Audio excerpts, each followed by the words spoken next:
Welcome to Psychology Tidbits. In this short video, I am going to discuss 5 stages of group development.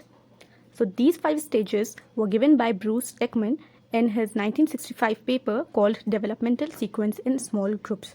So these are the basically 5 stages in which a group, when it forms, it goes through these 5 stages. Okay. So number 1 stage is forming. So this is the orientation period basically, and in which all the members get to know one another and they share expectations about the group.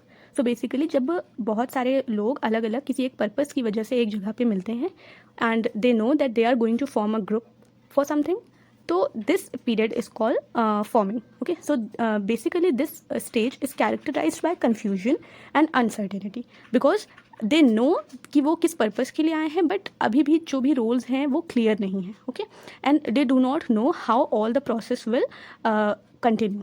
सो यहाँ पे the role of the leader becomes important because all the members look for the leader for direction. Okay, उन्हें खुद नहीं पता होता है that what actually they have to do.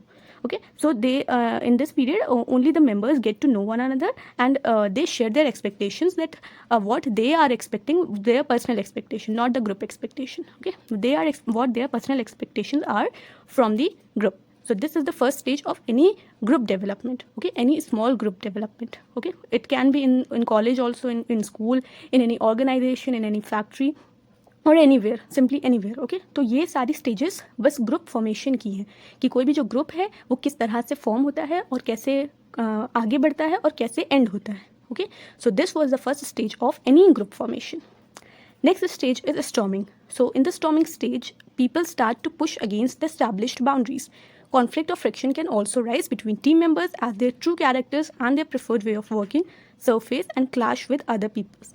So basically, this is the stage where one can see the highest level of disagreement and conflict. Okay, तो ये stage होती है जहाँ पे interpersonal conflicts होते हैं और लोगों के जो differences होते हैं वो clash कर जाते हैं. तो ऐसा होता क्यों है? Because अभी कोई रूल्स रेगुलेशंस नहीं बने होते हैं एंड दैट इज़ वाई किसी की कुछ एक्सपेक्टेशन होती है, किसी की कुछ, तो एक तरह से लोगों के बीच में एक बैलेंस नहीं होता है, एक मेंटेनेंस नहीं होता है, एक अंडरस्टैंडिंग नहीं होती है. So this is the stage of storming जहाँ पे रोल्स और रिस्पॉन्सिबिलिटीज़ क्लियर नहीं होती हैं और उन्हें पता नहीं होता है that what actually they are going to do, और सब अपनी अपनी राय मशवरा दे रहे होते हैं जिस वजह से conflict between people, between members of the group start arising. Okay, next stage is norming. तो नॉर्मिंग इज़ द स्टेज जहाँ पे the individual differences are been recognised by the team leader और by the group members among themselves.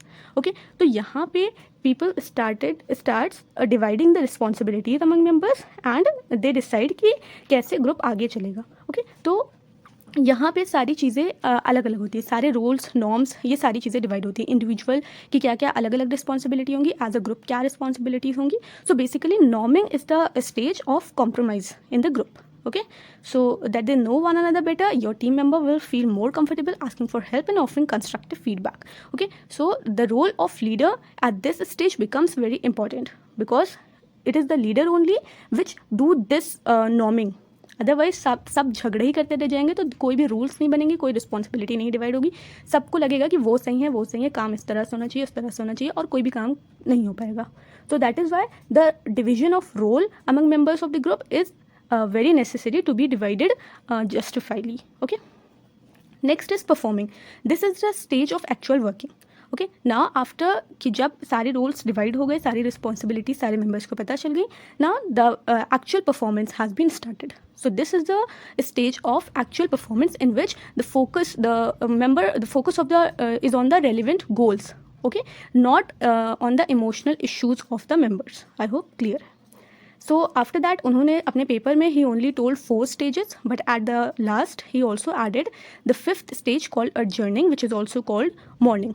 Okay, so this is the last stage of any group जहाँ पे जो भी purpose के लिए team members इकट्ठा हुए थे उन्होंने अपना काम किया and now the task, the project has been finished and the goal is accomplished, और जो भी members हैं they are now ready to dissolve. Okay, तो इस स्टेज पे जो ग्रुप है वो डिज़ोल्व हो जाता है, क्योंकि अब उनका जो पर्पस है वो ख़त्म हो चुका है।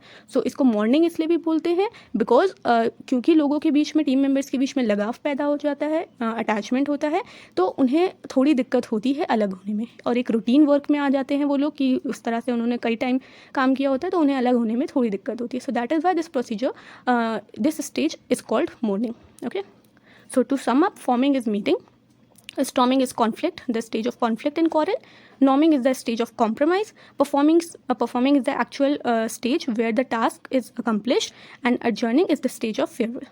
So this was it. Thanks for watching. Have a good day ahead.